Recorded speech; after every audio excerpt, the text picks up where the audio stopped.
وَزِعْتَ مِنَ النَّاسِ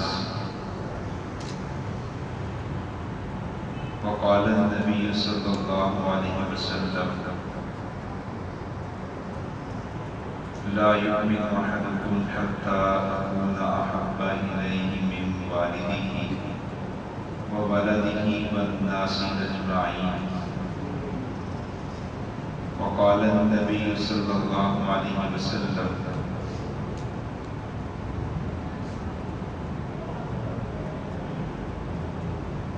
إن الرسالة والنبوة قد انقطعت فلا رسول بعدي ولا نبي أو كما قال عليه الصلاة والسلام صدق الله وصدق رسوله النبي الكريم ونحن على ذلك لمن الشاهدين والشاكرين والحمد لله رب العالمين. قابل احترام دوستوں، قابل احترام بزرگوں، قانون ناموس رسالت کے حوالے سے بڑا ہی اہم پروگرام ہے. اس کی پوری افادیت اور ایسے پروگراموں کی ضرورت اختتام پر آپ کو بخوبی معلوم ہو جائے گی. البتہ میرا اپنا جو تجربہ ہے، مشاہدہ ہے، وہ پیش کر دیتا ہوں کہ میں نے، میرے دوستوں نے اس موضوع پر جس بھی طبقے میں جہاں بھی بات کی ہے، تو ہمیں ہر ایک طرف سے تاثرات میں یہ بات ملی ہے کہ ہمیں اس سے پہلے اس قانون کے حوالے سے ایسی مفید معلومات حاصل نہیں تھی، اور ایسا بھی ہوا کہ ہمیں تاثرات میں یہ کہا گیا کہ میں اگرچہ مسلمان ہوں لیکن مجھے خود قانون ناموس رسالت پر سخت اعتراضات تھے جو اس سیشن کے بعد، اس پروگرام کے بعد حل ہو چکی ہیں، مجھے جوابات مل چکے ہیں. لاہور بار کے اندر ہمارا یہ پروگرام تھا، تو اختتام پر میرے دوستوں نے ایک بوڑھے وکیل سے میری ملاقات کروائی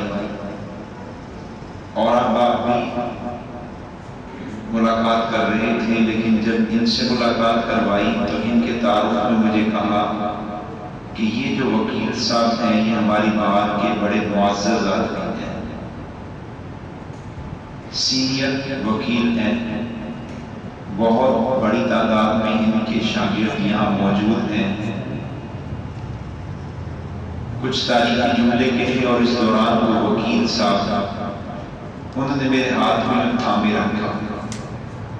جب ان کا تعارف مکمل ہوا تو بوڑھے وکیل صاحب مجھے کہنے لگے کہ مولانا صاحب میں آپ کا شکریہ کیسے ادا کروں، میں آپ کا شکریہ کیسے ادا کروں.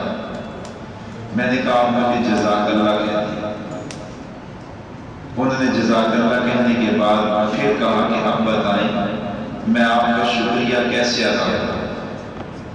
میں نے پھر کہا کہ آپ مجھے جزاک اللہ کہتے ہیں. پھر تیسری بار انہوں نے کہا کہ اب پھر بتائیں میں آپ کا شکریہ کیسے ادا کروں. میں نے پھر کہا کہ آپ مجھے جزاک اللہ کہتے ہیں.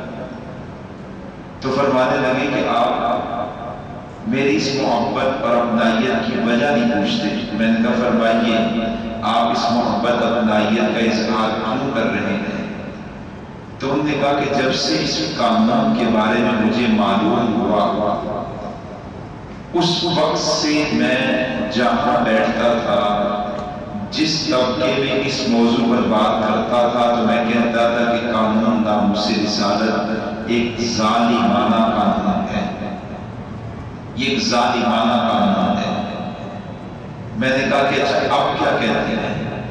تو فرمانے لگے کہ اب میں یہ کہتا ہوں کہ گستاخ رسول کی سزا موت یہ تو بہت چھوٹی سزا ہے، گستاخ رسول کا جرم تو اتنا بڑا ہے کہ اس کے مقابلے میں موت کی سزا کوئی سزا بھی نہیں تھی۔ مجھے یہ قانون مکمل سمجھ آ گیا ہے۔ اب دیکھیں دوستو، یہ وکیل صاحب جب کسی سے بات کرتے ہوں گے اور قانون ناموس رسالت کے خلاف بولتے ہوں گے تو سننے والا کہتا ہوگا یہ سیکولر ہے، یہ قادیانی ہے، یہ فلاں ہے، یہ فلاں ہے، یہ دہریہ ہے۔ لیکن اس کا مسئلہ فتنہ نہیں تھا، کسی فتنے سے متاثر ہو کر وہ یہ بات نہیں کہہ رہا تھا، کسی فتنے کے ایجنڈے پہ نہیں چل رہا تھا، بلکہ اس کا مسئلہ کم علمی تھا۔ وہ خود اس قانون کی تفصیلات کو اور نبی علیہ السلام کی گستاخ کی سزا کو قرآن و سنت کی روشنی میں نہ جانتا تھا، نہ اسے کبھی کسی نے خبر دی تھی۔ آج کے اس مختصر سے پروگرام میں جہاں قرآن و سنت کے حوالے سے بات کروں گا، وہیں پر اس قانون کے پس منظر کے حوالے سے چند عام باتیں آپ حضرات کے سامنے عرض کر دوں گا۔ انشاءاللہ عزیز، یہ جو وقت آپ دے رہے ہیں، جو وقت میں نے دیا ہے، یہ انشاءاللہ نبی علیہ السلام کے قرب کا، آپ کی محبت کا ذریعہ بنے گا، اللہ کی رضا کا ذریعہ بنے گا، اور انشاءاللہ شفاعت رسول کا ذریعہ بنے گا۔ حضرت کی گونج زیادہ نہیں،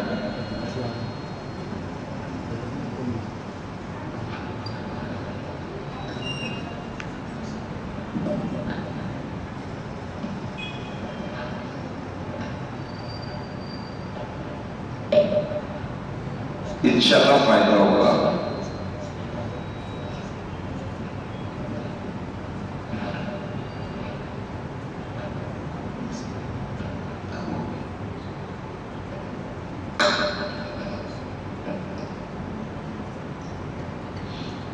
اس قانون کا پس منظر کیا ہے، یعنی یہ 295 قانون کیا ہے، کب بنا، کس کی کاوش سے بنا، اس پر مختصر سی بات آپ کے سامنے رکھتا ہوں۔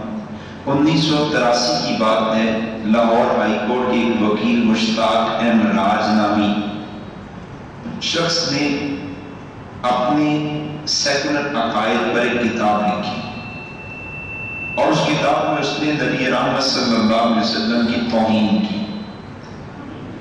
اس کتاب میں اسلام پر اعتراضات کیے، توہین رسالت کی گئی۔ وہ کتاب چھپی بھی اور وہ کتاب تقسیم بھی ہوئی۔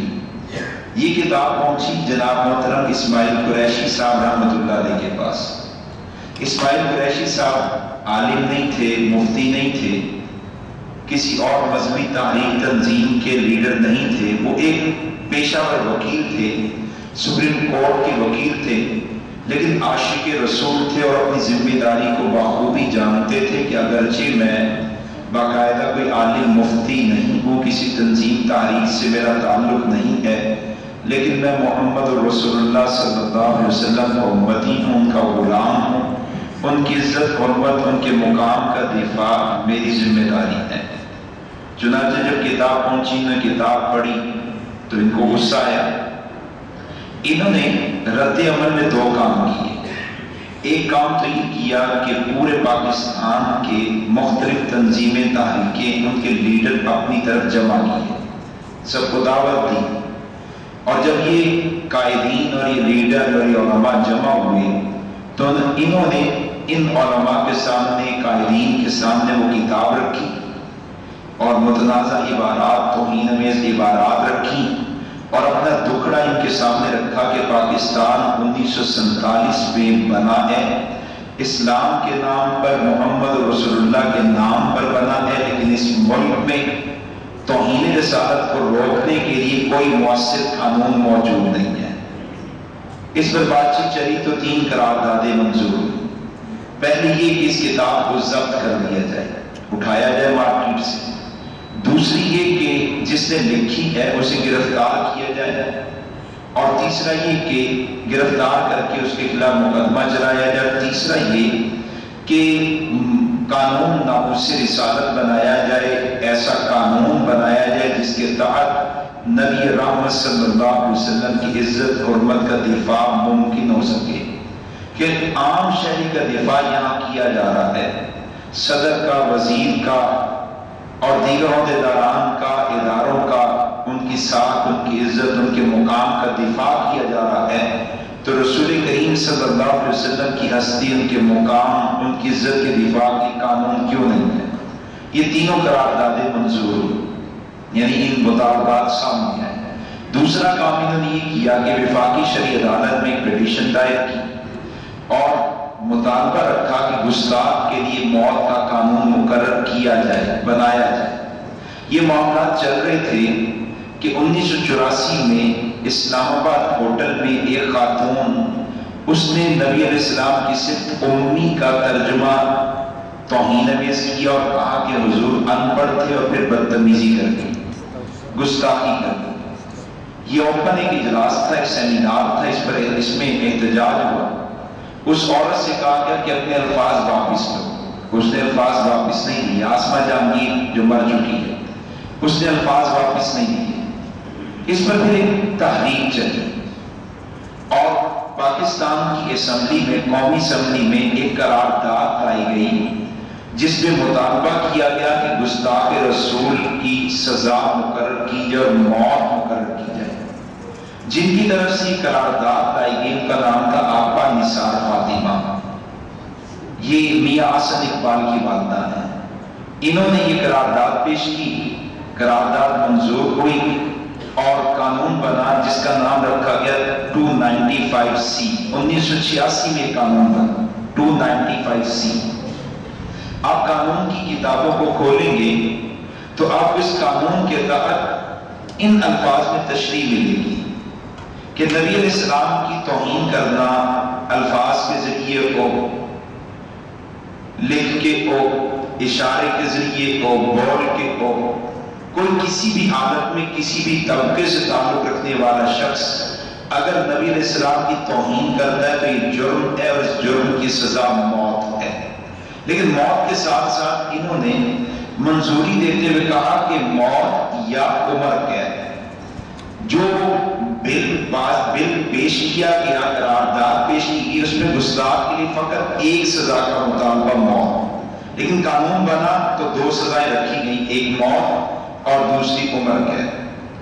ان دو سزاؤں کا قانون منظور ہو گیا۔ جناب محترم اسماعیل قریشی صاحب کے مقدر اور سعادت مندی تھی کہ انہوں نے اس قانون کو چیلنج کیا وفاقی شرعی عدالت میں۔ 1947 میں ایک پٹیشن دائر کی اور کہا کہ جو قانون بنا ہے اس میں گستاخ کے لیے عمر قید کے الفاظ ہیں، یہ الفاظ غیر شرعی الفاظ ہیں، گستاخ کے لیے فقط ایک ہی سزا ہے موت، لہذا یہ جو عمر قید کے الفاظ ہیں حذف کیا جائے اور گستاخ کے لیے فقط ایک سزا رکھی جائے موت کی۔ وفاقی شرعی عدالت کا بینچ بیٹھا اور پھر تاریخیں ڈلنا شروع ہوئی، بحث شروع ہوئی، لاہور میں، اسلام آباد میں، پنڈی میں، کراچی میں۔ اسماعیل قریشی صاحب عاشق آدمی تھے اور مستقل مزاج آدمی تھے، استقامت والے تھے، وہ چلتے رہتے۔ بالآخر 1990 میں وفاقی شرعی عدالت کے فل بینچ نے فیصلہ دیا کہ گستاخ کی صرف ایک ہی سزا ہے موت۔ ہم نے قرآن و سنت کا اور سابقہ قاضیوں کا ان کے فیصلہ جات پڑھ لیے ہیں، گستاخ کی سزا صرف ایک ہے موت، اور حکومت وقت سے کہا کہ آپ جو عمر قید کے الفاظ ہیں ان کو حذف کر دیں۔ اگر آپ نے نہ کیے تو اکتوبر 1991 میں وفاقی شرعی عدالت کا فیصلہ نافذ ہو جائے گا۔ اکتوبر 1991 تک حکومت نے وہ الفاظ حذف نہیں کیے، وفاقی شرعی عدالت کا فیصلہ نافذ ہوا اور آج تک ملک پاکستان میں گستاخ کی سزا صرف اور صرف موت ہے۔ یہ قانون موجود ہے، اس قانون کا پس منظر ہے، اس قانون میں جو ترمیم ہوئی، تبدیلی آئی، جو اصلاح ہوئی، وہ میں نے مختصر سے آپ کے سامنے رکھا ہے۔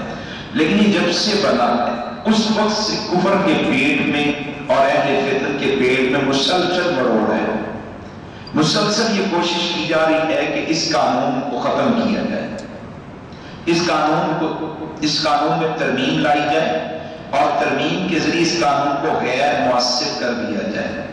مختلف پلیٹ فارم ہے جہاں پر محنت کی جا رہی ہے۔ ایک تو پاکستان کے اندر محنت ہے، بین الاقوامی پروپیگنڈا ہے، پریشر ہے، حکومتوں پر، اداروں پر کہ آپ اپنے ملک سے اس قانون کو ختم کریں، ترمیم کر کے غیر مؤثر کریں۔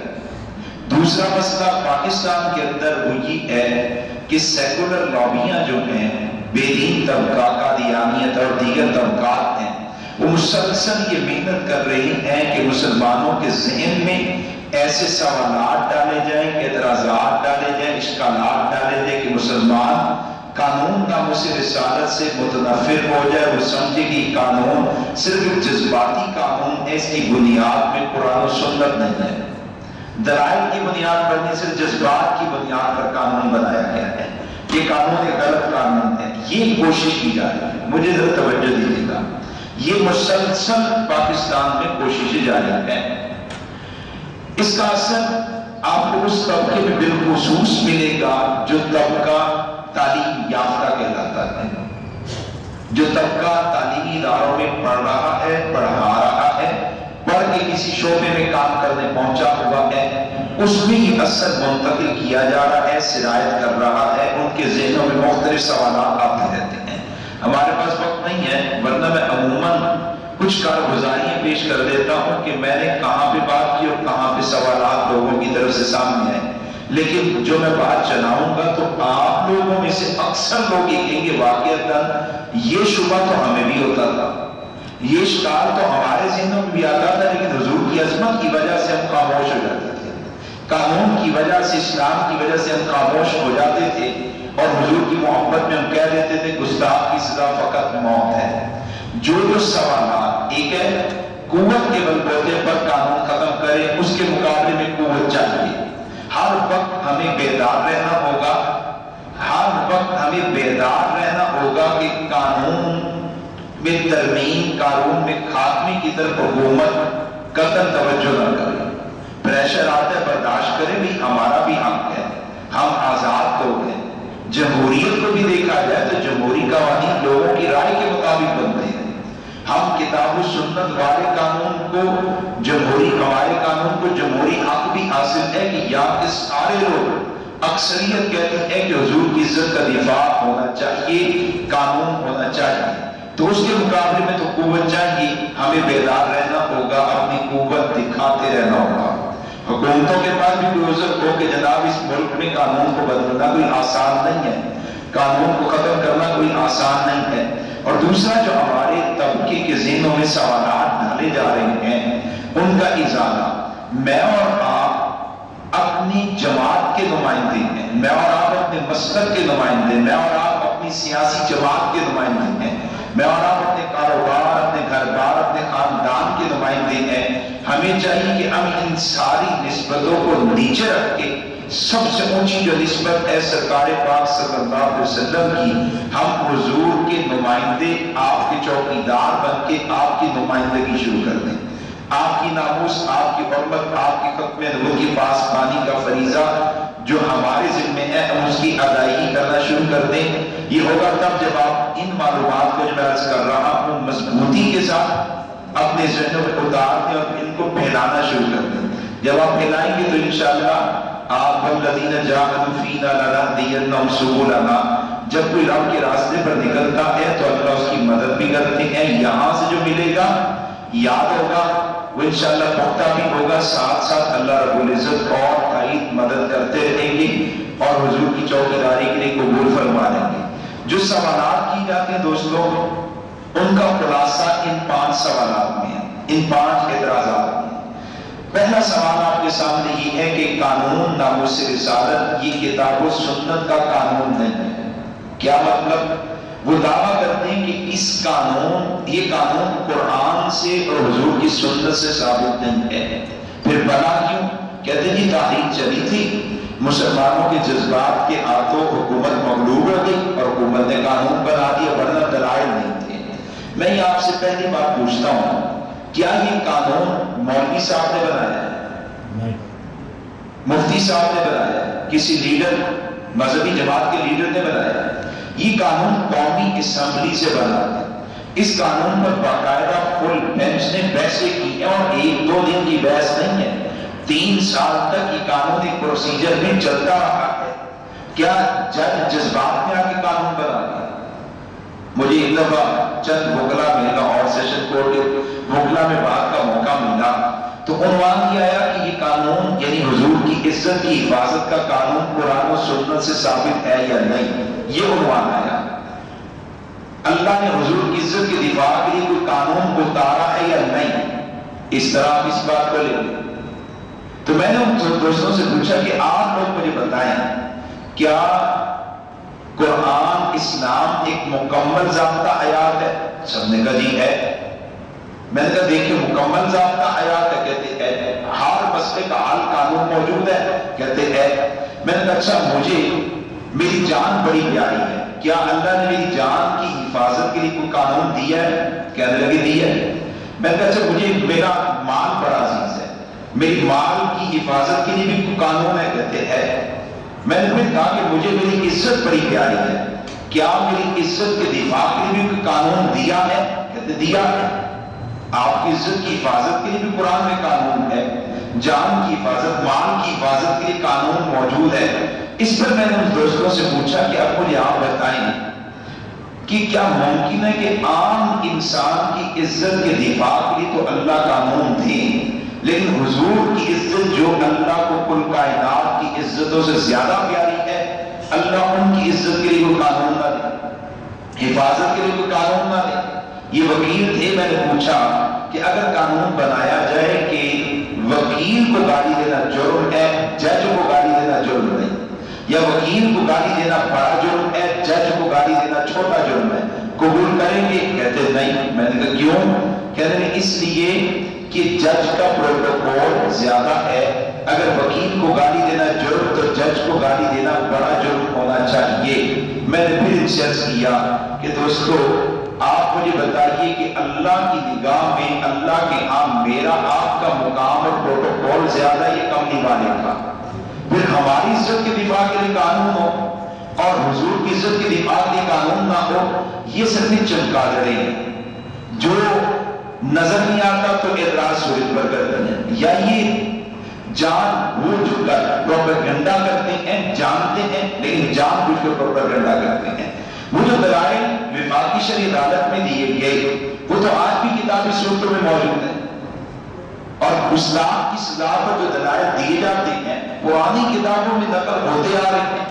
جناب اسماعیل قریشی صاحب نے تو احسان کیا، باقاعدہ کتاب لکھی، اس میں قرآن و سنت سے دلائل بھی دیے، سابقہ قاضیوں نے، اسلامی قاضیوں نے جو فیصلے کیے، مسلمان قاضیوں نے گستاخوں کے بارے میں جو فیصلے کیے وہ فیصلے بھی نقل کیے، وہ سارے فیصلے نقل کیے، اعتراضات کے جوابات بھی دیے۔ لیکن جو جان بوجھ کر سمجھنا نہ چاہے، جو جان بوجھ کر نہ سمجھنا چاہے، یہ طبقہ جو اس قانون پر اعتراض کرتا ہے یہ جان بوجھ کر سمجھنا نہیں چاہتا، چونکہ پروپیگنڈے کا شکار ہے اور پھر یہ بیٹے ہوئے پیڑ ہے، ان کو پیسے ملتے ہیں اور اس کے ذریعے سے یہ پروپیگنڈا عام کرتے ہیں۔ باقی اس قانون پر دلائل کتاب و سنت سے جو دیے گئے، جو وفاقی شرعی عدالت میں پیش کیے گئے، ان میں سے میں قرآن مجید کی 3 آیات آپ کے سامنے رکھ دیتا ہوں۔ یہ پہلی آیت ہے سورہ بقرہ آیت نمبر 104۔ کسی بھی آیت کو سمجھنا ہو تو 4 کام کرنے ہیں، آیت پڑھیں، ترجمہ پڑھیں، شان نزول دیکھیں، پھر مفسرین جو صاحب فن ہیں، فزکس سمجھیں تو فزکس کے ماہر کے پاس جاتے ہیں، کیمسٹری سمجھیں تو اس کے ماہر کے پاس جاتے ہیں، قرآن سمجھیں تو قرآن کے ماہر کے پاس جاتے ہیں کہ تم نے قرآن سے سمجھا کیا ہے۔ تو مفسرین کو پڑھے، مفسرین نے اس تفسیر کے اس آیت کی تفسیر میں کون کون سے نکات بیان کیے۔ اگر آپ یہ 4 کام کرتے ہیں تو آیت آپ کو پوری سمجھ میں آ جاتی ہے۔ یہ آیت ہے ججوں کے سامنے پیش ہوئی، پرانی کتابوں میں موجود ہے، سورہ بقرہ آیت نمبر 104 ہے۔ اللہ فرماتے ہیں یا ایھا الذین آمنوا لا تقولوا راعنا وقولوا انظرنا واسمعوا وللکافرین عذاب الیم۔ اس آیت کا ترجمہ لکھا ہے کہ اے لوگوں جو ایمان لائے، یعنی اے ایمان والوں، لا تقولوا راعنا، نبی کو راعنا کے لفظ کے ساتھ مخاطب نہ کیا کرو، نہ بلایا کرو۔ وَقُولُوا انظُرْنَا، لفظ رائنا کی جگہ انظرنا یہ لفظ بولا کرو، رائنا چھوڑ دو۔ پھر آگے فرمایا وَاسْمَعُوا وَلِلْکَافِرِینَ عَذَابٌ أَلِیمٌ، کان کھول کر سن لو کہ کافروں کے لیے دردناک عذاب ہے. یہ آیت کیوں اتری؟ اللہ نے مومنوں سے خطاب کیا، کیوں کہا کہ رائنا مت ہو؟ یہ لفظ ہے، اس کا معنی ہے رائنا، یہ اصل لفظ، اس کا مطلب ہے ہماری بات سنیے، ہماری رعایت کیجیے. حضور کی مجلس میں صحابہ بھی بیٹھتے ہیں، منافق یہودی بھی بیٹھتے ہیں. صحابہ نے جب آپ سے کوئی بات پوچھنا ہوتی ہے تو یہ لفظ استعمال کرتے ہیں رائنا. را الف عین نون الف، 5 حروف کا جو مرکب لفظ ہے رائنا. یہی لفظ یہودی منافق تھوڑا بگاڑ کے بولتے ہیں اور وہ کہتے ہیں رائنا. عین اور نون کے درمیان میں یا کا اضافہ کر دیتے ہیں، عین اور نون کے درمیان یا کا اضافہ کرتے ہیں رائنا. وہ یہ لفظ اس طرح سے بولتے ہیں. ذرا مفتی صاحب کو بلائیں، اگر یہ والا دروازہ کھول دے، میں تھوڑا سا آگے جاؤں تو میں مانا ہوں ادھر سے.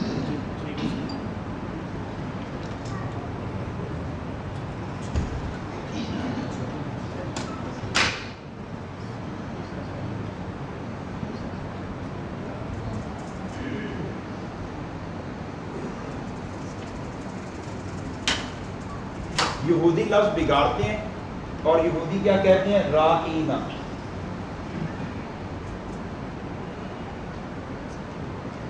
رائنا یا کا اضافہ کر دیتے ہیں. اب لفظ بدلا تو اس کا معنی بدل گیا، معنی بنا سن ہمارے چرواہے نعوذ باللہ. عبرانی زبان میں جائیں تو اور توہین امیز معنی بنتا ہے. حضرات صاحب اللہ نے کی آیت نازل کی تو کیا فرمایا؟ اللہ کیا کیا؟ ادھر تھوڑی سی بڑی توجہ دیجیے، بڑا عام موضوع ہے. سرکار کا ذکر ہو تو توجہ دائیں بائیں ہونی ہی نہیں چاہیے. اپنا پیر بھی آ جائے تو توجہ نہیں ہونی چاہیے، توجہ حضور کے تذکرے کی طرف رہنی چاہیے. تو کیا فرمایا؟ یا ایھا الذین آمنوا. اس میں توجہ دیجیے گا، توہین کرتا ہے یہودی، لیکن اللہ خطاب کرتے مومنوں سے. مومنوں سے خطاب کر کے اللہ یہ بتاتے ہیں کہ گستاخ میری نگاہ میں اتنا مردود اور ذلیل ہے کہ میں اس سے خطاب کرنا پسند نہیں کرتا. میں ایمان والوں سے خطاب کرتا ہوں. پھر توہین وہ کرتے تھے تو لفظ بولتے تھے رائنا. اللہ نے صحابہ سے خطاب کیا اور پھر کہا لا تقولوا رائنا. صحیح لفظ کو بھی چھوڑ دو، غلط لفظ کا تو ہم تذکرہ ہی نہیں کرتے، تم صحیح لفظ کو بھی چھوڑ دو تاکہ کوئی کسی کو کوئی چال کا موقع نہ ملے. پھر آگے فرمایا وَاسْمَعُوا وَلِلْكَافِرِينَ عَذَابٌ أَلِيمٌ. خلاصہ کہ یاد رکھو توہین رسالت کفر ہے اور کافروں کے لیے دردناک عذاب ہے. کافروں کے لیے دردناک عذاب ہے. یہ آیت اتری، اس آیت سے اس طبقے نے کیا سمجھا؟ اس طبقے کو براہ راست حضور کی صحبت میں دی ہے. ان میں سے حضرت سعد بن معاذ رضی اللہ تعالیٰ کو مدینہ میں عام اعلان کرتے ہیں اور فرماتے ہیں یا اعداء اللہ علیکم لعنت اللہ. اے خدا کے دشمنوں تم پر خدا کی پھٹکار اور لعنت ہو. والذی نفسی بیدہ لئن سمعت من رجل منکم. خدا کی قسم آئندہ اگر تم میں سے کسی نے توہین رسالت کی لأضربن عنقہ تو میں ساتھ اس کی گردن اتار دوں گا، میں خود قتل کر دوں گا. حضرت سعد بن عبادہ کے پاس یہ بات پہنچی تو انہوں نے بھی یہ اعلان کیا یہودیوں آئندہ اگر تم نے توہین رسالت کی تو ہم تمہیں قتل کر دیں گے. پھر ایک بزرگ ہیں علامہ شوکانی رحمۃ اللہ علیہ، وہ اپنی تفسیر کی کتاب فتح القدیر میں، ایک فتح القدیر ہے مسائل کی کتاب، ایک ہی کتاب ہے تفسیر قرآن مجید کی تفسیر. وہ لکھتے ہیں کہ جب یہ آیت اتر گئی اللہ نے روک دیا توہین رسالت سے، تو اس کے بعد صحابہ نے پورے مدینہ میں اعلان کروا دیا کہ آئندہ اگر تم نے توہین رسالت کی تو ہم قتل کر دیں گے. تب یہودی باز آئے، فانتهت اليهود بعد ذلك. اس آیت کے نزول پر اعلان کے بعد یہودی پھر توہین رسالت سے باز آ گئے، انہیں رائنا کہنا چھوڑ دیا. دوستو آیت قرآن کی اتری ہے، صحابہ نے اس آیت سے کیا سمجھا؟ جو سمجھا اعلان کیا اور قسمیں کھا کے اعلان کیا توہین رسالت کرو گے تو ہم قتل کر دیں گے. یہی بات صحابہ کے گھر میں پہنچی، ان کی ازواج، ان کی والدین، والدہ ہیں، بہن ہیں، بھائی ہیں، بوڑھے ہیں. پھر یہی بات یہودیوں کے پاس پہنچی، وہ باز آ گئی. ان کے گھر والوں کو پتہ چلا، سعد بن معاذ نے اعلان کیا، سعد بن عبادہ نے اعلان کیا، فلاں صحابی نے اعلان کیا، دونوں طبقوں تک یہ بات پہنچی، تو کیا حضور تک یہ بات نہیں پہنچی ہوگی؟ کیا حضور تک نہیں پہنچی؟ حضور تک بھی پہنچی۔ آپ نے کسی صحابی کو منع نہیں کیا۔ منع نہ کرنا یعنی آپ نے بتا دیا صحابہ تم نے قرآن کی آیت سے جو سمجھا، جو اعلان کی حق ہے، میرے گستاخ کی سزا یہی بنتی ہے۔ اس آیت کے ساتھ جو آیات پیش کی گئی ہیں ان میں یہ دوسری آیت ہے سورۃ توبہ کی آیت نمبر 61 ہے۔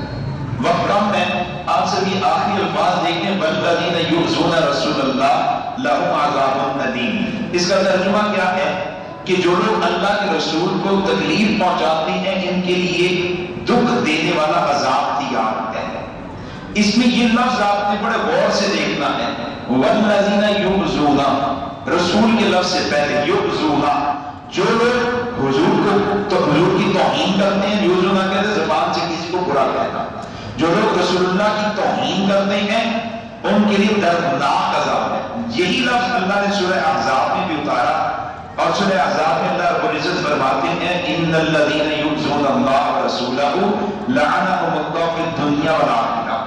یہاں کیا کہا کہ جو لوگ رسول اللہ کی توہین کرتے ہیں دنیا میں لعنت ہے، آخرت میں لعنت ہے، اور آخرت میں رسوا کر دینے والا عذاب بھی ہے۔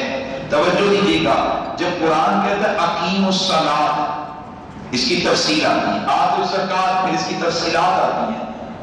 قرآن حکم دیتا ہے دو چار لفظوں میں، پھر تفصیلات ہوتی ہیں، وہ تفصیلات ہمیں ملتی ہیں دربار رسالت سے، وہ تفصیلات ہمیں ملتی ہیں فقہاء سے، مفسرین سے، محدثین سے کہ اس کی تفصیلات کیا ہیں۔ قرآن نے کہا پچھلی آیت میں جو توہین رسالت کرے دردناک عذاب، پھر دردناک عذاب سے مراد کیا ہے؟ اس آیت میں کہا جو توہین رسالت کرے دنیا میں اس پر لعنت، تو لعنت سے مراد کیا ہے؟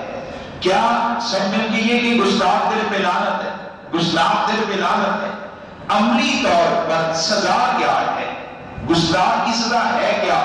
آپ آ جائیے حضرت ابن عباس کی طرف، حضور نے دعا دی کہ اللہ تمہیں قرآن کا فہم علم عطا کرے، وہ فرماتے ہیں کہ گستاخ پر جو دنیا میں لعنت کا حکم آیا اس سے مراد یہ ہے کہ گستاخ کو دنیا میں قتل کروایا جائے گا، آخرت میں اس کے لیے جہنم کا عذاب ہے۔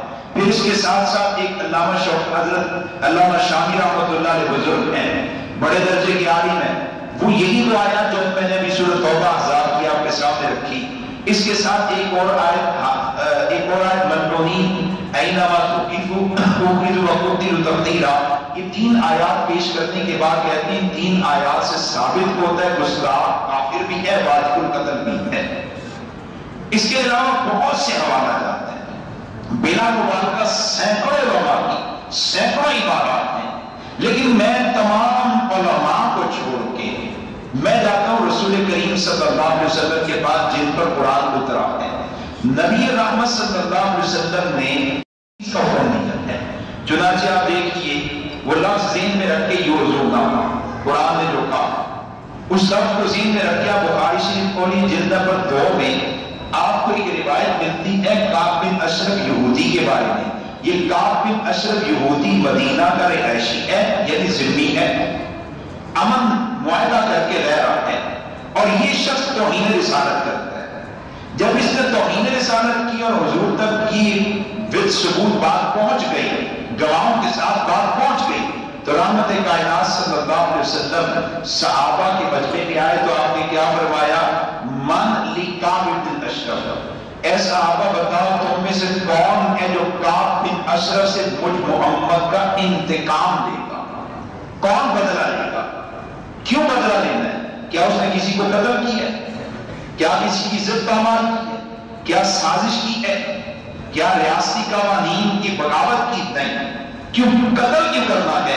سرکار کے الفاظ اپنے ہیں، فرمایا فَإِنَّهُ قَدْ آذَى اللَّهَ وَرَسُولَهُ، اس لیے قتل کرنا ہے کہ اس نے رسول اللہ کی توہین کر دی ہے، میری گستاخی کی ہے۔ ایک صحابی کھڑے ہوئے محمد بن مسلمہ اور پوچھتے ہیں أَتُحِبُّ أَنْ أَقْتُلَهُ، اے اللہ کے نبی کیا آپ کو پسند ہے، یعنی اللہ کو حکم آ چکا کہ اس کو قتل کیا جائے؟ نبی علیہ السلام نے فرمایا نعم، اللہ کو حکم آ چکا اس کو قتل کر دیا جائے۔ چنانچہ لمبی روایت ہے، لمبا واقعہ ہے. اس صحابی نے 2 دوستوں کو لیا، کعب بن اشرف تک پہنچے، اس کے ساتھ کچھ ہیلے بہانے سے دوستی کی. اس کے بعد ایک موقع آیا تو اس کو قتل کر دیا. یہ جب بقیع میں پہنچے ہیں، نعرے تکبیر بلند کر کے حضور کے دربار میں آئے، نبی علیہ السلام کو خوشخبری سنائی کہ کعب گستاخ قتل ہو گیا. تو آپ نے فرمایا افلحت الوجوہ، یہ چہرے روشن اور کامیاب ہو گئے. انہوں نے بھی عرض کیا کہ نبی آپ کا چہرہ بھی روشن اور کامیاب ہے، آپ بھی کامیاب ہو گئے ہیں. قرآن مجید نے جو لفظ استعمال کیا تھا یؤذونا، حضور نے فرمایا، اس نے قرآن کہتے جو توہین کرے گا یہ سزا ہے، لعنت ہے، دردناک عذاب ہے. حضور نے فرمایا انہو قد آذبنا، پہنچا دی اس نے توہین، کر دی توہین، تکلیف پہنچا دیا، بدلہ کون لے گا؟ چنانچہ بدلہ دیا گیا. اسی طرح یہ روایت بھی بخاری شریف کی ہے. ایک شخص ہے ابو رافع، اہل حجاز کی سرزمین میں مدینہ سے دور رہتا ہے، لیکن توہین رسالت کرتا ہے. مکہ فتح، بدر میں مسلمانوں کو فتح ہوئی تو یہ جنگ بن گیا، اس نے حضور کی توہین شروع کر دی. تو ایک قبیلے کے لوگ حضور کے پاس آئے، اللہ کے نبی، ابو رافع جب کعب بن اشرف نے توہین کی تو آپ نے دوسرے قبیلے کے نوجوانوں کا انتخاب کیا تھا، اب ہمارے قبیلے کے جوانوں کا انتخاب کریں، ہمیں اپنی ناموس کی چوکیداری کے لیے شرف عطا فرما دیں، چوکیدار بننے کا شرف عطا فرما دیں. یا آپ نے ان کے چند جوانوں کا انتخاب کیا اور پھر ان کا ایک امیر بنا دیا عبداللہ ابن عتیق. فامر علی عبداللہ ابن عتیق، عبداللہ ابن عتیق کو امیر بنایا. تشکیل ہوگی چلے. یہ جب اس کے قلعے کے پاس پہنچے تو عبداللہ نے امیر صاحب نے کہا کہ تم سب ایک طرف ہو جاؤ، میں کوئی ہیلا کروں اندر جانے کا. سب دو چھپ کے ایک طرف دور چلے گئے. انہوں نے ہیلا کیا، قلعے میں داخل ہو گئے. پھر فرماتے ہیں کہ جب دروازہ بند کر دیا گیا تو میں ایک طرف بیٹھ گیا، میں ایک طرف چھپ گیا. رات کوئی لوگ گپ شپ لگاتے رہے، شور شرابہ قلعے میں مختلف گھروں سے آتا رہا. پھر رات گہری ہوئی، آہستہ آہستہ سناٹا ہوا، خاموشی چھا گئی. میں پھر چلا، اندھیرے میں چلا ابو رافع کے محل کی طرف. میں اس کے محل میں داخل ہوا تو اپنی چھت پر سو رہا تھا، بالاخانے میں سو رہا تھا. میں اوپر چڑھ گیا، میں نے اس پہ حملہ کیا اور وہ بچ گیا. میں پلٹا، میں نے آواز بدل کے کہا ابو رافع کون تھا؟ وہ سمجھا کہ کوئی مددگار آیا ہے، ہمدرد آیا ہے، اپنا آیا ہے. تو اس نے کہا تیری ماں تجھے روئے، ابھی مجھ پہ حملہ ہوا ہے. صحابی کہتے ہیں میں نے آواز کے تعاقب میں، آواز کو کیچ کیے، تعاقب میں گیا، پھر اس پہ حملہ کیا، اس کو قتل کر دیا. اب یہ اوپر سے نیچے اتر رہے تھے تو رات اندھیرا، پاؤں پھسلا، گر گئے تو ان کی پنڈلی کی ہڈی ٹوٹ گئی، پنڈلی کی ہڈی ٹوٹ گئی. لیکن وہیں پہلے صبح صادق میں اعلان ہوا ابو رافع قتل ہو گیا. یہ جلدی سے باہر نکلے، دوستوں کو خبر دی، پھر مدینہ کی طرف پہنچے، حضور کی مجلس میں پہنچے، نبی علیہ السلام کو خوشخبری سنائی. نبی علیہ السلام نے دیکھا کہ صحابی عبداللہ ابن عتیق کی ٹانگ ٹوٹی ہوئی ہے تو حضور نے فرمایا صحابی اپنی ٹانگ کو پھیلا دو. صحابی نے اپنی ٹانگ پھیلا دی. نبی علیہ السلام نے اپنا مبارک ہاتھ لیا، صحابی کی ران پر یوں پھیلا تو وہ صحابی کہتے ہیں مجھے یوں محسوس ہوا جیسے ہڈی کبھی ٹوٹی نہیں تھی. یوں محسوس ہوا ہڈی کبھی ٹوٹی، ہاتھ کا پھرنا یوں محسوس ہوا جیسے ہڈی کبھی ٹوٹی. معجزہ اللہ کی طرف سے.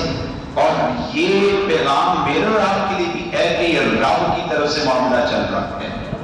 اس پہ ایک اور بات عرض کرتا ہوں اور حلف دے کے عرض کرتا ہوں، خدا کی قسم اللہ کے حبیب صلی اللہ علیہ وسلم ناپسند کرتے ہیں، پسند نہیں کرتے. ان کو تکلیف ہوتی ہے جب ان کا کوئی وفادار پریشانی میں آتا ہے. ان کی اب میرا وفادار ہو تو میں چاہتا ہوں اس کو راحت مل جائے، اس کو امن مل جائے، اس کو سلامتی مل جائے. تو حضور کیسے گوارا کریں گے کہ ان کا چوکیدار ہو، ان کا وفادار ہو اور اس پر کوئی پریشانی لائے اور وہ حاجی نمازی کیوں نہ ہو، پھر وہ رسول اللہ کے دربار میں کوئی مقام پا جائے، ممکن نہیں ہے. اور عبداللہ سے اس نے بات پوچھا صحابی جب تم نے اس کو قتل کر دیا، تم اتر رہے تھے، تمہاری ہڈی ٹوٹی تو باہر کیوں نہیں آئے؟ ہڈی ٹوٹنے کی ایک تکلیف تمہیں، سردی کی دوسری تکلیف، اور پھر دشمن کے ہاتھوں پکڑے جانے کا خوف، باہر کیوں نہیں آئے؟ اسی وقت آ جاتے. تو صحابی نے کہا کہ میں اسی وقت آ سکتا تھا، پھر آئے نہیں. کہنے لگے کہ ان کا دستور تھا کہ جو بھی رات میں قتل ہوتا تھا صبح صادق میں اعلان کرتے تھے فلاں بن فلاں قتل ہو گیا.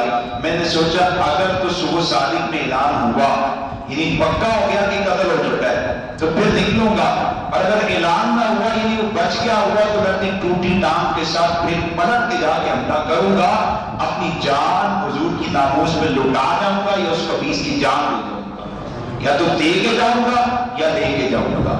یہ نبی علیہ السلام سے بشارت پا گئی۔ اس طرح کے ایک اور واقعہ بخاری شریف کا ہے، اور یہ واقعہ بالکل وجود کو ہلا کے رکھ دیتا ہے۔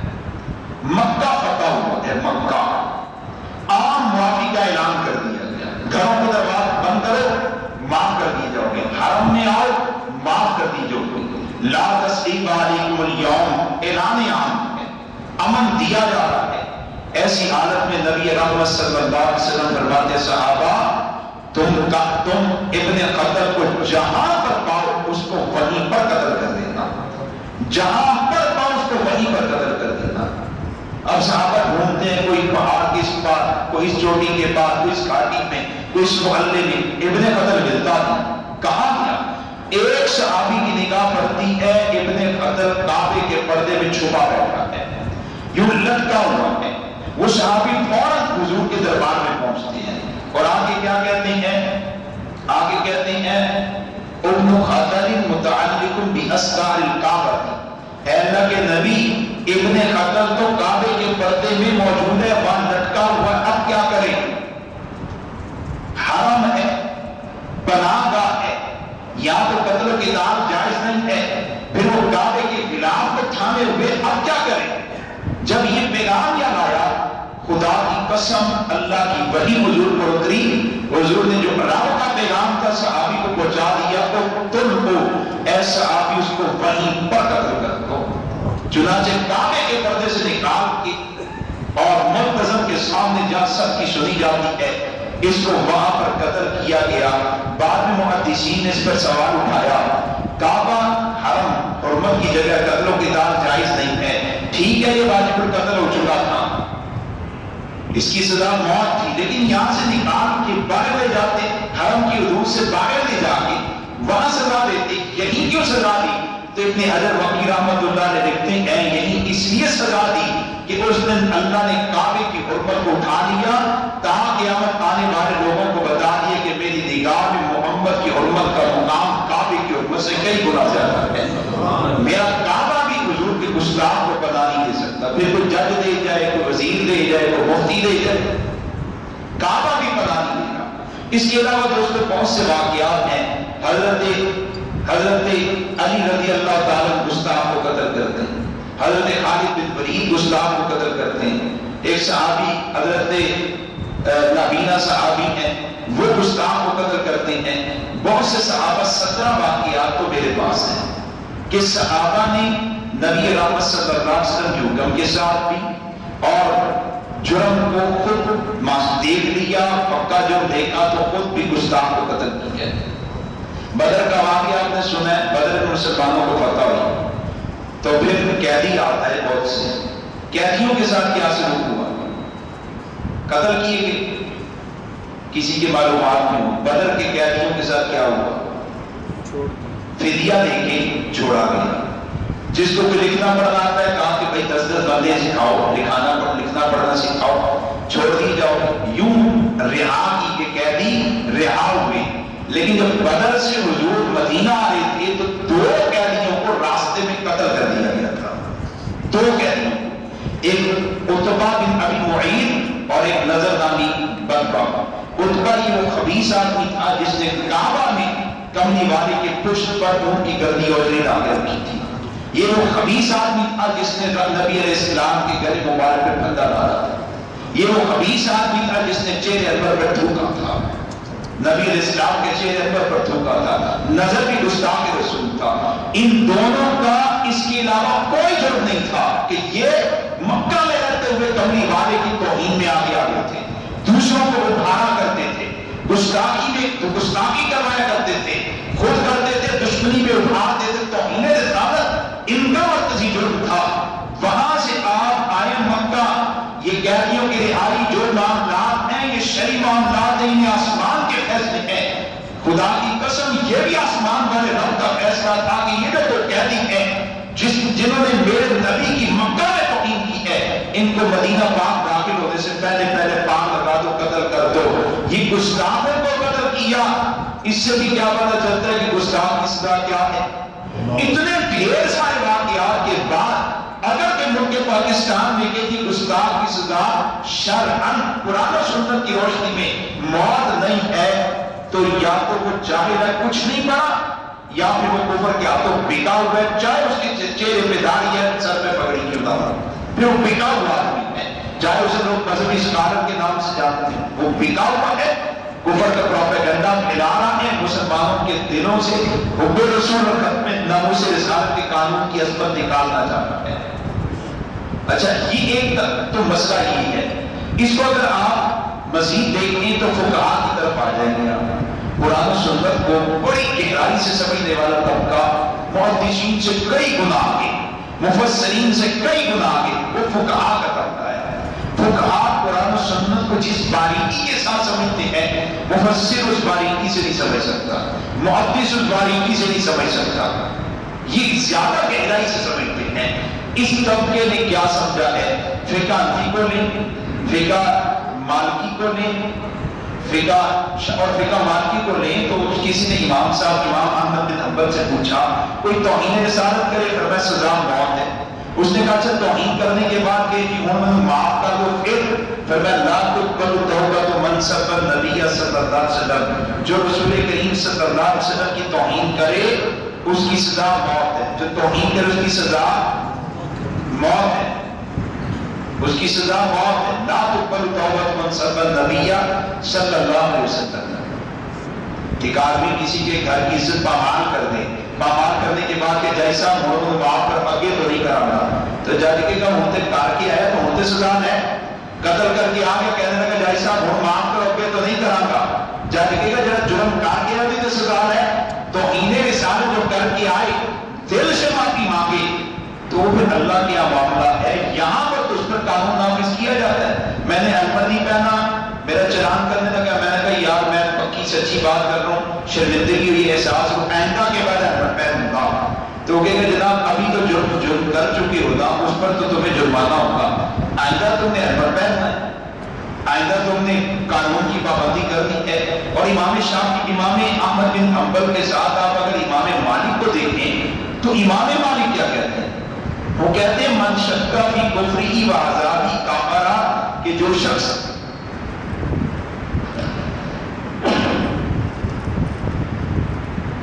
کہتے جو شخص گستاخ کے کفر اور اس کی سزائے موت میں شک کرے وہ بھی مسلمان نہیں ہے۔ امام شافعی کو بھی، امام شافعی بھی یہی بات کہتے ہیں۔ خلاصہ قرآن و سنت کا قانون جو ججوں کے سامنے آیا انہوں نے بنا لیا کہ گستاخ کی سزا کیا ہے، گستاخ کی سزا کیا ہے؟ موت۔ گستاخ کی سزا کیا ہے؟ موت ہے۔ یہ کتاب و سنت کا فیصلہ ججوں نے اپنے قانون کا حصہ بنا لیا۔ جو ہمارے مقابل میں فریق کام کر رہے ہیں، جو ہمارے ذہنوں میں پرنٹ میڈیا کے ذریعے سے ہمارے بیوروکریسی، ہمارے اقتدار اعلیٰ کے لوگوں کے ذہنوں میں، ہمارے جوانوں کے ذہن میں سوالات ڈالتے ہیں، وہ سوال یہ کرتا ہے جب متاثر کرنا چاہتا ہے تو پوچھتا ہے کہ کیا حضور رحمت للعالمین نہیں ہے؟ ہم کہتے ہیں جی بالکل ہے۔ کیا حضور نے اپنے گستاخ کو معاف نہیں کیا؟ تو مسلمان کہتے ہیں بالکل کیا ہے۔ پھر وہ پوچھتا ہے کہ پھر آپ کیوں نہیں کرتے؟ آپ کو بھی چاہیے معاف کر دیں۔ اگر آپ اس سے پوچھیں نا کتاب و سنت میں کہاں لکھا کہ گستاخ کی سزا موت نہیں ہے، تو اس پر بات نہیں کرے گا، وہ بات اس اینگل پہ لے کے جائے گا کہ جی حضور نے معاف کیا، ہمیں بھی معاف کرنا چاہیے، حضور نے معاف کیا، ہمیں بھی معاف کرنا چاہیے۔ جیسے ایک نوجوان، میں نے ختم نبوت پر سیشن پڑھایا، سوال و جواب شروع ہوئے تھے، یونیورسٹی کا نوجوان تک کہتے ہیں سر کی سوال ہے، میں نے کہا جی کریں۔ کہنے لگا گستاخ کی سزا کیا ہے؟ میں نے کہا گستاخ رسول، کہتا جی، میں نے کہا سزا موت ہے۔ یہ سزائے موت کون دے گا؟ میں نے کہا یہ ریاست قاضی کی ذمہ داری ہوتی ہے، ریاست یہ سزا دے گی، ریاست دے گی۔ میں نے کہا ریاست دے گی، جب کوئی چور چوری کرتا ہے سزا ریاست دیتی ہے، تو اصل ذمہ داری ریاست کی ہے، وہ دے گا۔ کہنے لگا پکی بات ہے گستاخ کی سزا موت ہے. میں نے کہا کوئی ڈاؤٹ نہیں, پکی بات ہے گستاخ کی سزا موت ہے. اچھا یہ جو طائف کی وادی میں ہوا, آپ اسے توہین رسالت سمجھتے ہیں؟ میں نے کہا سمجھتا ہوں. جنہوں نے آپ کو شاعر مجنون کہا نعوذ باللہ, آپ توہین رسالت سمجھتے ہیں؟ میں نے کہا سمجھتا ہوں. بہت سے واقعات میرے سامنے پیش کرتا ہے اور کہتا ہے مولانا جتنے واقعات آپ کے سامنے پیش کیے حضور نے گستاخوں کو قتل کروایا یا معاف کر دیا؟ میں نے کہا معاف کر دیا. میں نے کیا کہا معاف کر دیا؟ کہتا معاف کر دیا. میں نے کہا ہاں. کہتا پھر آپ کے ملک کا قانون اور یہاں کے علماء وہ کیوں کہتے گستاخ کی سزا موت ہے؟ میں نے کہا صرف قانون اور علماء نہیں, یہاں کا ہر مسلمان یہ کہتا ہے کہ حضور کی گستاخ کی سزا موت ہے. کہتے ہیں چلے کیوں کہتے ہیں, حضور تو معاف کر دی. میں نے کہا یار اس سوال کے جواب کے لیے مجھے بھی کچھ سوالات کی اجازت دو. جی کیجیے. میں نے کہا جوان اگر تجھے کوئی گالی دے, بڑے غور سے سننا یہ بات, توجہ ادھر ادھر نہ کیجیے گا, اگر تجھے کوئی گالی دے معاف کرے گا؟ وہ خاموش رہا. میں نے کہا اچھا تیرے گھر کی کوئی عزت پامال کرے, تیری ماں بہن بیٹی کی عزت پامال کر دے, معاف کرو گے؟ کہتا نہیں. میں نے کہا یار بڑا دکھ ہو رہا ہے, کس بات پہ؟ میں نے کہا مجھے ایسا لگ رہا ہے کہ تیرے دل میں حضور کی محبت اور عظمت عزت سے زیادہ مقام اپنے ماں بہن بیٹی کی عزت کا ہے. وہ کیسے؟ میں نے کہا تم خود کہتے ہو حضور کو گالی پڑے نعوذ باللہ توہین ہو تو معاف کر دو, لیکن میرے گھر کی عزت پامال ہو تو کوئی معافی نہیں ہے, میں نہیں معاف کر سکتا. جیسے میرے کسی کے ساتھ جھگڑا ہوا, اس نے مجھے میری ذات کو برا بنا کر برداشت کرتا رہا, مار کھاتا رہا. اس نے مجھے ماں کی گالی دی تو ایک دم میں جلال کے آیا, مجھ سے میں نے کہا ماں کی پانا کٹی. سب دیکھنے والے فوراً سمجھیں گے اس مولوی کے دل میں اب اپنی عزت کا مقام اتنا نہیں ہے جتنی ماں کی عزت کا مقام ہے. اپنی ذات کی بات سے ڈرا ہوا تھا, مار کھا تھا, خاموش تھا, زبان سے رہا, لیکن جب ماں کی بات آئی تو برداشت نہیں کر سکتا. مومن اپنی ذات کو پھر سمجھوتا کر جاتا ہے, لیکن کملی والے کی ذات کی بات ہے تو سمجھوتا ہو ہی نہیں سکتا. سمجھوتا ایمان کے منافی کوئی اور چیز ہے, ایمان نہیں ہے. یہ حکمت بصیرت نہیں ہے, بے غیرتی کا نام ہے کہ عزتوں پر سمجھوتا کر دیا جائے. ہم کو ماں بہن بیٹی کی عزت پر سمجھوتا نہیں کرتے, تو کملی والے کی ذات آپ کی عزت پر سمجھوتا نہ ہو کیسے ہو سکتا ہے؟ تو میں نے کہا اچھا مجھے لگتا ہے تیرے دل میں محبت ماں بہن بیٹی کی زیادہ ہے. میں نے فوراً کہا اچھا ایک اور بات بتا. کہتے ہیں کیا؟ میں نے کہا کہ جس نے تیری عزت پامال کی, تیرا موبائل چھینے, لیپ ٹاپ چھینے, پیسے چھینے, بھاگ گئے, عزت بھی پامال کی, مال پیسہ بھی چھینا, تشدد بھی کیا, بھاگ گیا. جناب کے پاس میں آتا ہوں اور میں آپ کے کہتا ہوں کہ یار جس نے آپ کی عزت پامال کی, آپ کی عزت کے لٹیرے کو میں نے معاف کیا, میری معافی کا اعتبار کرو گے؟ کہتا نہیں. میں نے کہا کیوں؟ کہتا آپ کو کس نے اختیار دیا ہے کہ عزت میری پامال ہو, معاف کرے؟ تو میں نے کہا جناب آپ کو کس نے اختیار دیا توہین حضور کی معاف تم کرو؟ جب تیرا حق میں نہیں معاف کر سکتا تو پھر حضور کا حق تو کیسے معاف کر سکتا ہے؟ توہین تو حضور کی عزت, تو حضور کی عزت پہ تو اس نے حضور کی چڑچانے کی ناپاک کوشش کی ہے, تو تم کون ہوتے معاف کرنے والے؟ اصل بات کیا ہے کہ دوسرا میں کہ وہ ہمارے سوال ہیں. اصل مسئلہ سمجھیے دوستو, وہ یہ کہ نبی رحمت صلی اللہ علیہ وسلم رحمت للعالمین تھے, ہیں اور رحمت للعالمین رہیں گے, لیکن آپ کے گستاخ کو معاف کرنا کیا آپ کی رحمت سے کوئی متضاد ہے؟ قطعاً نہیں. اور کیا آپ کے گستاخ کو سزا دینا یا آپ نے خود سزا دلوائی کیا آپ کا ذاتی بدلہ ہے؟ قطعاً نہیں. حضور کی دو حیثیتیں, ایک ہے محمد بن عبداللہ اور ایک ہے محمد رسول اللہ صلی اللہ علیہ وسلم. محمد بن عبداللہ کی حیثیت سے تو آپ معاف کرتے ہیں, لیکن جب آپ کی حیثیت رسول اللہ کی, آپ اللہ کے رسول ہیں, یعنی آپ نے اللہ کے قوانین کو زمین پر نافذ کروانا, ایسے پہنچانا نہیں, نافذ کروانا ہے, تو پھر آپ اپنی ذات کو پیچھے رکھ کے اللہ کے حکم کو مقدم کر دیتے ہیں. چور نے سزائی ہاتھ کاٹنا تو اللہ کو کہا آپ نے کٹوا دیا, ذاتی بدلہ نہیں. قاتل کی سزا ہے اس کو قصاص لینا تو آپ نے قصاص لیا, اللہ کا حکم ہے, آپ کا ذاتی بدلہ نہیں ہے. توہین رسالت کے مجرم کی سزا ہے موت. اللہ کو حکم ہے، آپ نے قوم کو بتایا، نافذ کروایا، خدا کی قسم حضور نے اپنا بدلہ نہیں دیا۔ اللہ کا حکم تھا، اللہ کو حکم آپ نے پورا کروایا۔ مجھے میرے مدرسے کے موقف میں کسی جگہ ٹیچر پرنسپل نے کہا کہ آپ نے وہاں کھڑے ہو جانا ہے، آج جو بچہ لیٹ آئے گا تو آپ نے اس سے 2-4 ڈنڈے مارنے ہیں۔ ایک بچہ ہے، میں نے مارا، دوسرا ہے مارا۔ ایک صاحب دیکھ رہے تھے، کہتے یار تم بڑے سخت آدمی ہیں، کیوں بچوں سے ذاتی بدلہ لیتے ہو؟ میں نے کہا ذاتی بدلہ نہیں ہے، میں ادارے کا پابند ہوں، ادارے کا پابند ہوں، ادارے نے ڈیوٹی لگا دی ہے، اپنی ڈیوٹی پوری کر رہا ہوں۔ نبی اور رسول اللہ کے احکامات کے پابند ہوتے ہیں، اللہ جو ذمہ داری دیتا ہے نبی نے پوری نہیں کرتی تو پھر کس نے کرنی ہے؟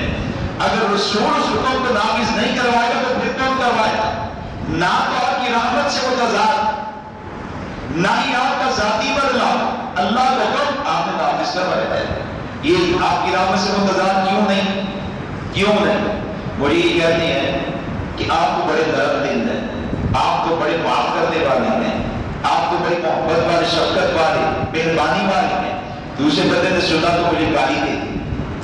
کیا میری نرمی، شفقت، محبت، درگزر کا تقاضا یہ ہے کہ مجھے گالی دینا بھی جائز ہو جائے؟ کہ یہ تقاضا ہے؟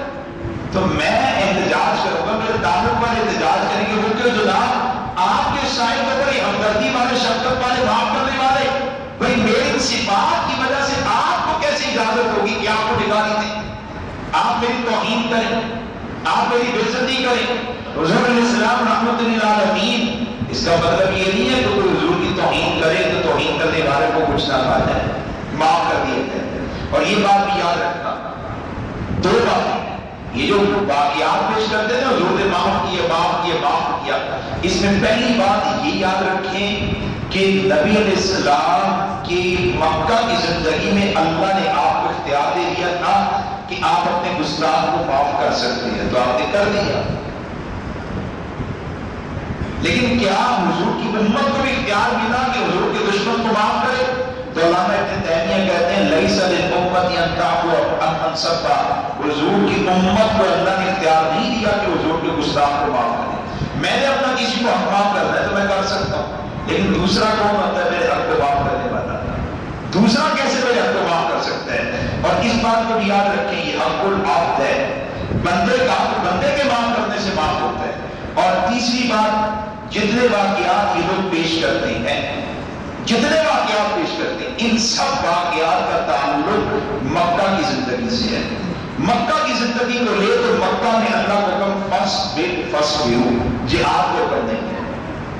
پھر جب مدینہ پاک آئے حکم بدل گیا، اب جہاد کو کمایا، قصاص کو کمایا، حدود و قصاص کے احکامات نازل ہوئے۔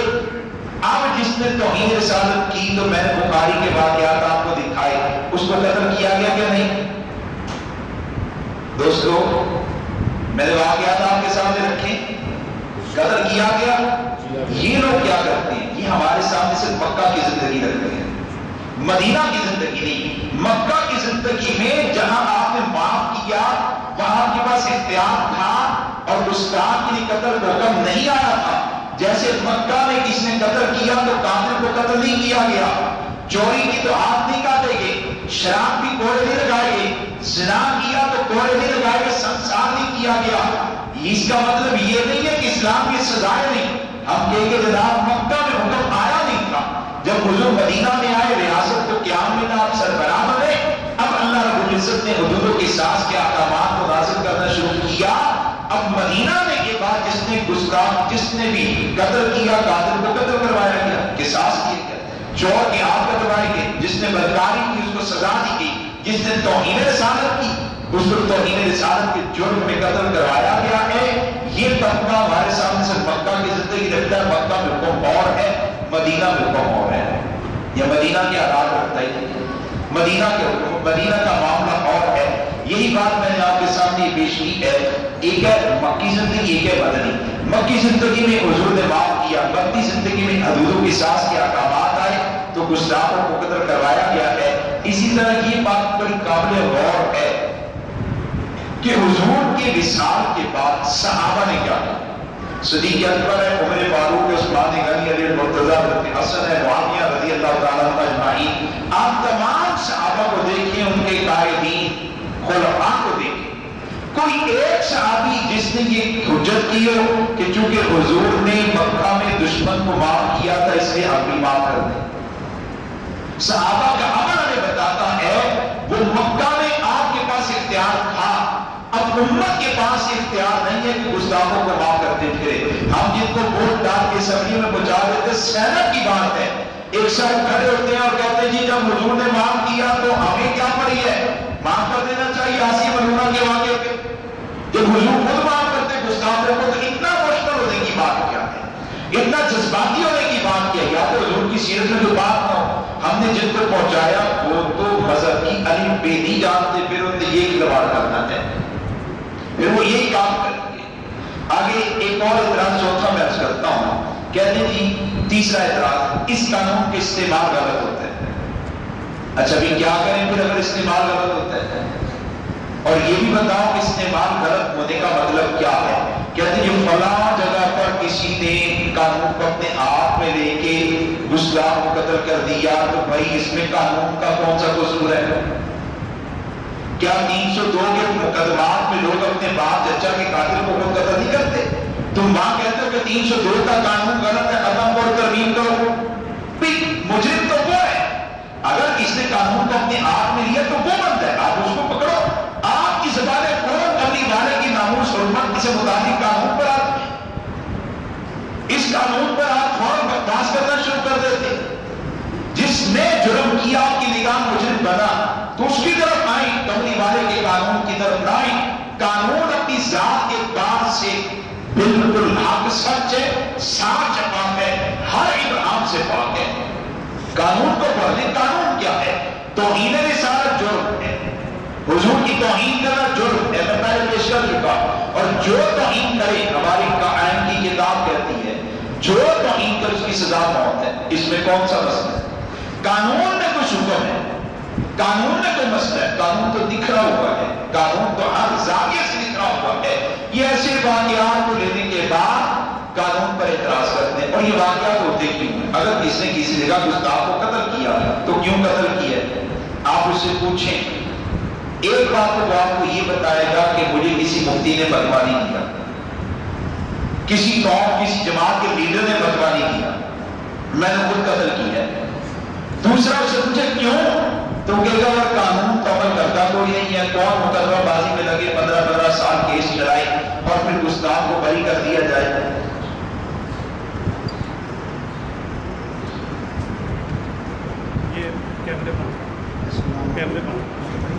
اس میں نفس قانون کا کیا قصور ہے؟ کیا قانون نے کہا 295 نے کہا کہ تم عرش کو قتل کرو؟ کیا قانون ناموس رسالت کی حفاظت کرنے والی جماعتوں نے کہا؟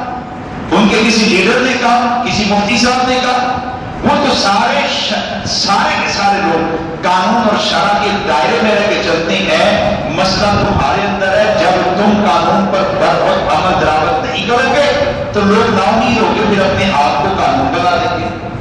جج کے پاس بندے نے اپنے باپ کے قاتل کو قتل کیا، جج نے کہا کہ یہ بری ہے تو پتر نے اسی وقت قاتل قتل کرتا. کیوں کیا قتل؟ اس نے کہا میں نے فتویٰ دیکھا ہے، میرے پیو کا قاتل ہے، جج بری کر رہے ہیں.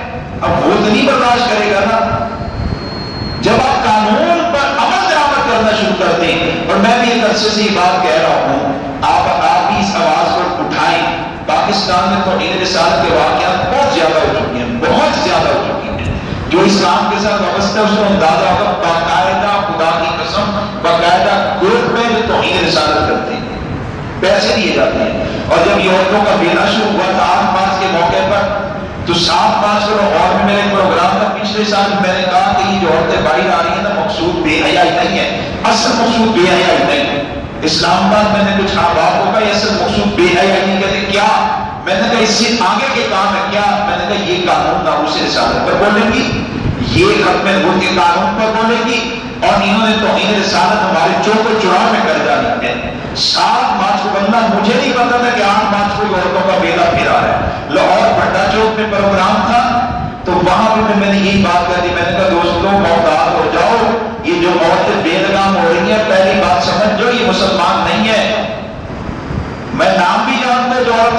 پس پشت کام کر رہے ہیں، کراچی سے تعلق ہے، یہ مسلمان نہیں ہے، چند عورتیں ہیں، یہ بے دین ہو چکی ہیں، نام مسلمانوں والے رہ گئے ہیں، یہ تمہارے نبی کی عزت پر حملہ کرنے جا رہی ہیں، اس کے بعد انہوں نے مطالبہ کرنا ہے قانون ناموں سے رسالت کے خاتمے کا، ختم نبوت کے قوانین کے خاتمے کا، یہ کسی اور طبقے کے لیے کام کر رہے ہیں، ان کو پرواہ نہیں ہے۔ 8 مارچ انہوں نے آپ کے ملک کے چوکوں میں کملی والے کی توہین کر دی ہے۔ ہمارے 22 کروڑ مسلمان کوئی عمل نہیں کر سکتے سوائے زبانی احتجاج کے، کوئی عورت گرفتار ہوئی ہو، ویب سائٹ بند ہو گئی ہو، فیس بک پیج بند ہو گیا ہو، ہم کچھ نہیں کر سکے، ہم نے احتجاج ضرور کیے۔ دوستوں اگر قانون کا سہارا دے دے تو میں مجرم ہوں، میں نماز نہ پڑھوں تو کیا میں خود کو کہوں گا جی نہیں میں تو مجرم، میں گناہگار ہوں، میں اس معاملے میں بھی گناہگار ہوں کہ میں اپنی پوری ذمہ داری ادا نہیں کرتا۔ اگر ہم ایک قوم اور ایک امت بن کے ان گستاخوں کو لگام ڈالنا شروع کر دیں، قانونی کارروائیاں شروع کر دیں تو یہ اپنے دلوں میں گھس جائیں گے، ان میں دم نہیں ہے۔ کون پیسے کی خاطر میدان میں آتا ہے؟ اس وقت تک ہے جب تک ہمارا رد عمل نہیں آ رہا۔ ہم ذرا سی بڑی کوشش کریں، گوگلا الحمدللہ پنڈی باہر جائیں، پشاور باہر جائیں، اسلام آباد جائیں، گجرانوالہ جائیں، لاہور جائیں، کراچی جائیں، بعض میں الحمدللہ اتنی محنت ہو چکی ہے، آپ گوگلا کو کہیں گے تو گوگلا آپ کے ساتھ شامل ہو جائیں گے، کیس لڑیں گے، مفت لڑیں گے۔ تو بہرحال یہ اعتراض ہے، اس قانون کا استعمال غلط ہے، یہ اعتراض ہی بھیجا ہے، کہاں پہ استعمال غلط ہے؟ اگر تم یہ کہو کہ جی فلاں جگہ پر کسی نے گستاخ، کسی نے غیر گستاخ پر ہی ملزم پر پرچہ کروا دیا، الزام جھوٹا لگا دیا، وہ تو گستاخی اس نے نہیں کی تھی، جھوٹا الزام تھا، آپ اس کی تحقیق میں جائیں گے تو آپ کو 86 سے اب تک سوائے چند واقعات کے تفصیلاً زیادہ لمبے چوڑے واقعات نہیں ملیں گے۔ اگر 2-4 واقعات ایسے ہو گئے ان کو بنیاد بنا کے آپ قانون میں ترمیم کرنا چاہیں، قانون کو ختم کرنا چاہیں تو حماقت ہے، پھر آپ کو یہ حماقت دیگر قوانین میں بھی کرنی ہوگی، کیونکہ دیگر قوانین کا تو روزانہ غلط استعمال ہوتا ہے، روزانہ غلط 302 کے جھوٹے پرچے نہیں کرتے، اور جب آپ کے جھوٹے پرچے نہیں کرتے، حل کیا ہے؟ اگر کسی قانون کا استعمال غلط ہو رہا ہو تو حل ترمیم یا قانون ختم کرنا نہیں، حل ہے آپ اپنی تفتیش و تحقیق کے نظام کو ٹھیک کر رہے ہیں۔ آپ کا تفتیش و تحقیق کا نظام ٹھیک ہو جائے گا تو پھر ملزم جو ہے مجرم نہیں بن پائے گا۔ آپ کا اپنا تفتیش و تحقیق کا نظام ٹھیک ہو، معاملات سارے ٹھیک ہو جائیں گے۔ الحمدللہ اللہ کے فضل و کرم سے علماء، دینی قائدین، جماعتیں اپنی پوری ذمہ داری ادا کر رہے ہیں۔ وہ کسی بزدلی کی وجہ سے، کسی خوف کی وجہ سے، کسی لالچ کی وجہ سے لوگوں کو نہیں روکے ہوئے کہ بھئی تم قانون کو ہاتھ میں نہ لو۔ وہ شرعی مسئلہ سمجھتی ہے کہ بھئی قانون کو اپنے ہاتھ میں نہ لیں، اور شرعی تقاضا سمجھتی ہے کہ قانون والے، اقتدار والے، اختیار والے اپنے اختیار کو استعمال کریں، جو ذمہ داری لے چکے ذمہ داری کے مطابق گستاخوں کو پھٹے پہ چڑھائیں، صرف 2 سے 3 گستاخ اگر پھٹے پہ چڑھ جائیں، صرف جج لکھ کے نہ دے، پھانسی کے پھٹے پہ چڑھ جائیں، پھر آپ کو ملک پاکستان میں توہین رسالت نظر نہیں آئے گی۔ جب سارجن کھڑا ہو کے چلان کاٹنا شروع کر دیتا ہے نا تو سروں پہ ہم خود ہی آ جاتے ہیں، پھر موٹر پہ چڑھتے تو لائنیں خود ہی سیدھی ہو جاتی ہیں، اپنی لائن میں خود ہی چلنے لگتے ہیں، انڈیکیٹر کا استعمال خود ہی ہونے لگتا ہے۔ اگر آپ قانون پر فقط قانون پر عمل کر کے سپریم کورٹ تک جن کی گستاخی ثابت ہو چکی 1 سے 2 بندوں کو پھانسی پہ لٹکا دیں، آپ کا ملک توہین رسالت کے کیسوں سے پاک ہو جاتا۔ جب ایک چوڑے سے توہین کی اور وہ جا کے یورپ جرمنی بیٹھا تو دوسرا اس کو کوئی رشتہ دار ہے، کوئی اور تعلق والا ہے، جس تک واقعہ پہنچا وہ چوڑا کہتا ہے لو جی 5-7 سال جیل، اس کے بعد یورپ کی VIP زندگی اور توہین رسالت کرتا ہے، یورپ پہنچ جاتا ہے۔ انہوں نے نعوذ باللہ اس کو پیشہ بنایا ہوتا ہے۔ چوتھی اور آخری بات دوستو وہ یہ ہے کہ اس قانون کے ذریعے غیر مسلموں کے حقوق پامال ہوتے ہیں۔ اس میں 2 آدمیوں سے بات ہو سکتی ہے، صرف ایک پر بات کر کے ختم کرتا ہوں کہ اس قانون کے ذریعے کن کے حقوق پامال ہوتے ہیں؟ کن کے؟ غیر مسلموں جو اقلیت رہتی ہے ان کے حقوق پامال ہوتے ہیں۔ میں ایک زاویے کی صرف بات کر کے ختم کرنے لگا ہوں، کیا یہاں رہنے والے غیر مسلم، یہاں رہنے والے اقلیت ہوتے ان کے پاس اختیار اور حق ہے کہ ہمارے نبی کی توہین کرے؟ نہیں ہے۔ کیا ہمارا حق ہے کہ اپنے نبی کی عزت کا دفاع کریں؟ پھر بتائیے ہم ان کے حق کو پامال کر رہے ہیں یا اپنے حق کا دفاع کر رہے ہیں؟ میں اپنی ماں بہن بیٹی کی عزت کا دفاع کروں، آپ بیٹی وہ اس کے حق کو پامال کر رہے ہیں؟ نہ جناب، میں نے اپنے حق کا دفاع کیا، میں دوسرے کے حق پہ ڈاکہ نہیں ڈالا۔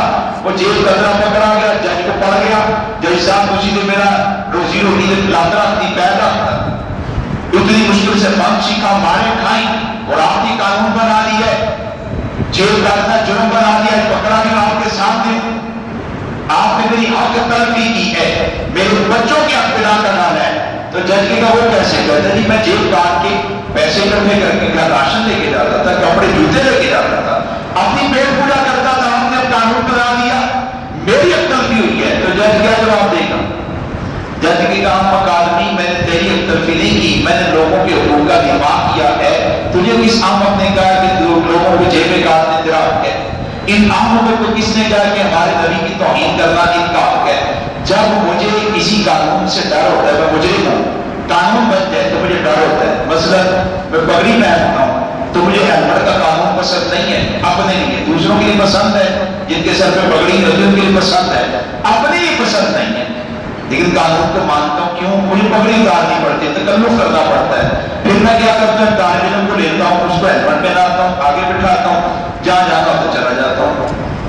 میں مجرم ہوں، میں جرم، میں قانون کو اندر سے نہیں مانتا، میں کہتا ہوں کس طرح ختم ہو جائے ورنہ من استثناء مل جائے، میں ہیلے راستے تلاش کرتا ہوں۔ قانون پر بولتا وہ ہے، قانون ناموس رسالت پر جس کے دل میں چوڑ ہوتا ہے، جو کچھ کرنا چاہتا ہے۔ بہت سے عیسائی اسی ملک میں ہیں، انہیں کوئی خطرہ نہیں، ہندو ہے نہیں بولتے، ہندوؤں کا احتجاج ہوا قانون ناموس رسالت کے حوالے سے، اور طبقات ہے سکھ نہیں بولتے، اور بھی طبقات مختلف مذاہب، لیکن قادیانی بڑا بولتا ہے، بعض عیسائی بڑے بولتے ہیں۔ کیوں؟ یہ توہین رسالت کرتے ہیں، قانون رکاوٹ ہے، یہ قانون کو اپنے لیے خطرہ سمجھتے ہیں، قانون پر اعتراضات کرنا شروع کر دیتے ہیں۔ الحمدللہ یہ قانون حق سچ ہے، ہر زاویے سے اس کو پرکھا جائے، یہ ایک محفوظ، ایک اچھا قانون ہے، مضبوط قانون ہے، اس میں کوئی لچک نہیں، کوئی ترمیم کی گنجائش نہیں ہے۔ قانون میں نے اس کے الفاظ جو قانون کی کتاب لکھی ہوئی ہے آپ کے سامنے پیش کر دی ہے، باقی جتنے بھی معاملات ہیں وہ سارے حل ہو چکی ہیں، ان کے ڈوبی ڈرامے ہوتے ہیں۔ آپ نے اس بات کو ذہن میں رکھنا ہے، اگر قوت کے بلبوتے پر کوئی قانون بدلے تو ہم بھی انشاءاللہ میدان میں آئیں گے، جان کی پرواہ کریں گے، اللہ کو حاضر سے جان کے بتائے کریں گے۔ دوسری بات، جن مسلمانوں کے ذہنوں میں اشکالات ڈالے جا چکے ہیں، ہم نے ان کے ذہنوں سے اشکالات کو ختم کرنا ہے، ان کو پکا سچا مسلمان بنانا ہے، حضور کے تیر اور حضور کے موقع انشاءاللہ ذرا سی ذہن سازی کرے۔ میں نے یہاں پہ گجرانوالہ میں ایک جگہ پہ یہی قانون ناموس رسالت پر بات کی، بعد میں ایک شاید میرے انہوں نے سوالات کیے، میں نے جوابات دے دیے، سوالات بھی طلب کیے، جوابات دے دیے۔ اب وہی آدمی گجرانوالہ میں ختم نبوت کے کام میں پیش ہوتا ہے، آگے ہوتا ہے۔ ہم حضور کے ہیں، حضور کے رہیں گے، انشاءاللہ حضور کے رہیں گے، اس قانون کا دفاع بھی کریں گے۔ جتنی میں نے آپ سے باتیں کی ہیں وہ ساری کی ساری باتیں اور بہت سی تفصیلات کے ساتھ اس سیٹ میں موجود ہیں۔ یہ کتاب جو ہے قانون ناموس رسالت کے حوالے سے یہ ساری باتیں تفصیلت موجود ہیں، آپ ان کتابوں کو خرید لیں۔ یہ کسی کی کوئی تجارت نہیں ہے، یہ تقریباً 8 رسائل ہیں، کسی میں 10 رسائل ہیں، ان کی 250 روپے قیمت ہے، ختم نبوت پر ہے، کملی والے کی سیرت پر ہے اور بہت سے مفید موضوعات پر ہیں، قادیانیت کے حوالے سے ہیں۔ ان کی شائع کرنے کا اور یہاں آپ لوگ کے سامنے پیش کرنے کا اصل مقصد اور اصل غرض یہ ہے کہ گھر گھر حضور کی سیرت، آپ کی ختم نبوت، آپ کی ناموس پہنچ جائے، لوگوں کے گھروں میں خواتین کو بھی ختم نبوت کے وسیلے کا پتہ چل جائے۔ یہ 250 روپے کی جگہ دوست صرف 100 روپے میں دیتے ہیں۔ کسی مکتبے والے سے، پرنٹنگ والے سے پوچھیں گے نا اتنی وضاحتیں ہونی چاہیے، ویسے بے تکلفی میں کر دیتا ہوں تو وہ بھی کہے گا یار یہ ممکن نہیں لگتا۔ قرآن چھپتا تقسیم ہوتا ہے، حدیث چھپتی تقسیم ہوتی ہے، ہم سرکار کی سیرت، ختم نبوت، قانون ناموس رسالت کا، ریاضت کا، مکروہ چہرہ اور بہت سے مفید موضوعات چھاپتے ہیں۔ ماں باپ کو دعوت دیتے ہیں کہ بھائی جتنی اللہ نے گنجائش دی اپنے سیٹ خریدیں، اپنے رشتہ داروں کو دیں، اپنے دوستوں کو دیں، محلے داروں کے دکانوں پہ بیٹھے ہیں تو گاہکوں کو دیں۔ اللہ جزائے کہتے ہیں بہت سے لوگ اس وقت میں تعاون اس طرح سے کرتے ہیں، کوئی 10 سیٹ خریدتے کوئی 5 کوئی 1، جتنی جس کو توفیق ہے۔ ہماری آواز لگی، لوگوں کے دل میں بات بیٹھی، الحمدللہ 3 ماہ میں 24,000 سیٹ شائع ہو چکے ہیں، یعنی 3 ماہ میں 24,000 گھروں میں یہ ختم نبوت کے کتاب سے پہنچ چکے ہیں۔ اللہ پڑھنے کی بھی توفیق دے گا، چھپتے رہیں گے انشاءاللہ، تقسیم ہوتے رہیں گے۔ اللہ کریم ہمیں توفیق دے کہ ہمارے گجرا والوں میں کوئی دکان کوئی گھر ایسا نہ رہے جہاں پر کی کتاب سے نہ ہو، ہر گھر میں کملی والے کی سیرت پڑھنے کا پیغام ہو۔ اللہ رب العزت میرے کہنے کو آبا باپ کے سننے کو قبول فرمائے۔ یقیناً